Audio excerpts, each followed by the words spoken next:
আসসালামু আলাইকুম। সারাদিনের সংবাদে সবাইকে স্বাগতম। বিএনপির চেয়ারপারসন খালেদা জিয়া 14 দিন ধরে এবারকেয়ার হাসপাতালে চিকিৎসাধীন। ডক্টর জাহিদ জানান, তার বিদেশে যাওয়া সম্পূর্ণ শারীরিক অবস্থার উপর নির্ভর করছে। এয়ার অ্যাম্বুলেন্স প্রস্তুত থাকলেও যান্ত্রিক সমস্যায় আসতে পারেনি। মেডিকেল বোর্ডও তখন বিদেশ নেওয়াকে উপযুক্ত মনে করেনি। লন্ডন থেকে এসে বিএনপি চেয়ারপারসন খালেদা জিয়ার পাশে সময় কাটাচ্ছেন জুবাইদা রহমান। শনিবার বিকেলে তিনি এবারকেয়ার হাসপাতালে পৌঁছান এবং সিসিইউতে অবস্থান করেন। তিনি মেডিকেল বোর্ডের সদস্য হিসেবে চিকিৎসকদের সঙ্গে বারবার আলোচনা করেছেন। ধানমন্ডির বাসায় গেলেও ফোনের সার্বক্ষণিক অবস্থার খোঁজ খবর নিচ্ছেন। আমির খসরু বলেছেন, প্রস্তুতি চলছে এবং তারেক রহমান দেশে ফিরেই দলকে নেতৃত্ব দিবেন। বিএনপি তার নেতৃত্বে ত্রয়োদশ জাতীয় নির্বাচনে অংশ নেবেন বলে তিনি জানান। জুবাইদা রহমান রাজনীতিতে আসবেন কিনা সেটা তার ব্যক্তিগত সিদ্ধান্ত বলে মন্তব্য করেন।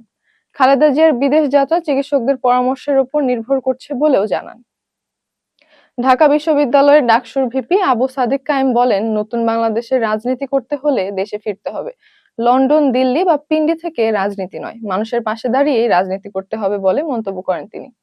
ঠাকুরগাঁওয়ের পীরগঞ্জে জামায়াতের তারুণ্য উৎসব সমাবেশে তিনি এই বক্তব্য দেন। তিনি বলেন, 54 বছরে জনগণের আশা পূরণ হয়নি এবং রাজনৈতিক বিভেদের কারণে আন্দোলন দুর্বল ছিল। ড্রোন হামলায় ক্ষতিগ্রস্ত জাহাজের ইঞ্জিন অচল হওয়ায় 10 নাবিক আটকে পড়েছেন। বাংলাদেশি নাবিক মাহফুজুল ইসলাম জানান, তারা ঠান্ডা আবহাওয়ায় ঝুঁকির মধ্যে আছেন। তুরস্কের কোস্ট গার্ড জাহাজটি টেনে আনলেও নোঙর করা সম্ভব হয়নি। ঢেউয়ে ভেসে জাহাজটি বুলগেরিয়ার জলসীমানায় ঢুকে গেছে।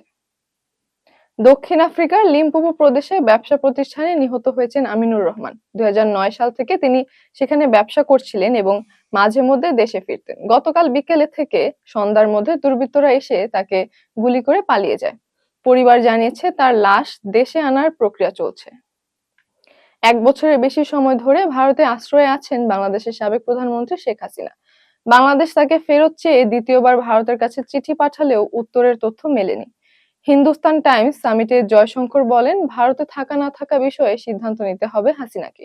তিনি আরো বলেন, বাংলাদেশ সরকার স্বচ্ছ নির্বাচন চাইলে আগে নির্বাচন প্রক্রিয়া ঠিক করতে হবে। ত্রয়োদশ জাতীয় সংসদ নির্বাচনের প্রস্তুতি পূর্ণমাত্রায় চললেও তফসিল ঘোষণার তারিখ নির্ধারণ করতে পারেনি ইসি। আজ এক কর্মশালায় ইসি সচিব আখতার আহমেদ জানান, দিন চূড়ান্ত হয়নি, তবে নির্বাচনের প্রস্তুতি জোরদার রয়েছে। অন্তর্বর্তী সরকার ফেব্রুয়ারিতে নির্বাচন ঘোষণার পর ডিসেম্বরের শুরুতে তফসিল দেওয়ার পরিকল্পনা ছিল। তিনি বলেন, ভুল তথ্য না ছড়িয়ে সঠিক তথ্য প্রকাশ করতে হবে, আর কমিশন নির্বাচন আয়োজনে সম্পূর্ণ প্রস্তুত। মসজিদে নববীতে রওজায়ে রাসূল সাল্লাল্লাহু আলাইহি সাল্লাম জিয়ারত ও রিয়াজুল জান্নাতে নামাজের জন্য নতুন সময়সূচি চালু করেছে সৌদি কর্তৃপক্ষ। পুরুষ নারীর জন্য আলাদা সময় নির্ধারণ করা হয়েছে এবং নুসুক অ্যাপ থেকে পারমিট নেওয়া বাধ্যতামূলক। নিকটবর্তী দর্শনার্থীরা ইনস্ট্যান্ট ট্র্যাক অপশনে দ্রুত পারমিট নিতে পারবেন। ভিড় নিয়ন্ত্রণ ও জিয়ারতকারীদের আরাম নিশ্চিত করতে নতুন নিয়ম ও সময়সূচি কার্যকর করা হয়েছে। এতক্ষণ সাথে থাকার জন্য ধন্যবাদ।